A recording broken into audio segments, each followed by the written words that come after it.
Hello mga idol, kasama na naman natin yung idol chef natin. Meron na naman siyang nilabas dito na cheese. Ayan nga, kinadkad na nga niya. Ano na naman kaya ang gagawin niya dito? Kaya samahan nyo kami mga idol sa kung anong magiging resulta ng lulutuin ng idol chef natin. Mukhang masarap tong gagawin niya. Ilalagay niya nga to sa oven para patigasin. Para patuyuin pa. Kaya ito na. Ayan na yung kinalabasan ng paglagay niya sa oven. Nagbuo-buo na yung cheese niya. Maya-maya ilalabas niya na yan.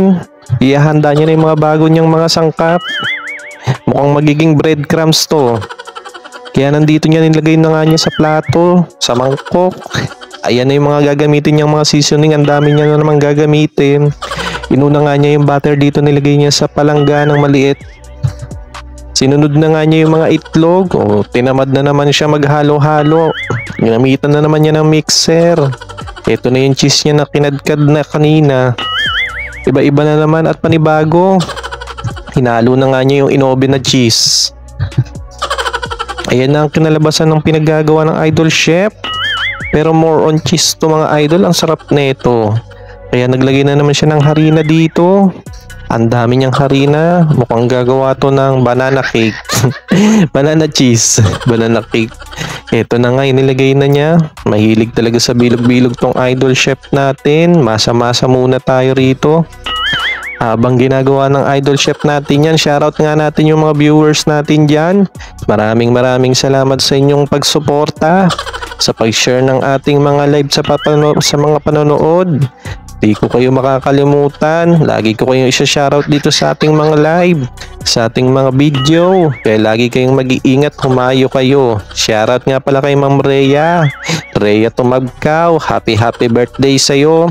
Humayo ka at magpakarami, ma'am. Kumain ka pa ng marami. At ito na nga mga idol, nandito na yung ginawa niya. Wow! Alam niyo yung parang pastillas mga idol. Ito, naglagay na siya ng mga kung anong anik-anik dito. Pero ang sarap na ito mga idol. Lalagay niya ulit sa oven. Mukhang masarap to. Tsaka hindi niya tinipid sa ingredients. Ayan, i-heat niya muna. Painitin muna. Antayin lang natin ng ilang oras. Nandito na nga. Wow, luto na. Ang galing talaga mag-bake ng idol natin. May bago na naman ako natutunan. Meron na namang nilagay na itlog dito. Ano yun? Bakit ang kokonti ng nilalagay ng idol chef natin?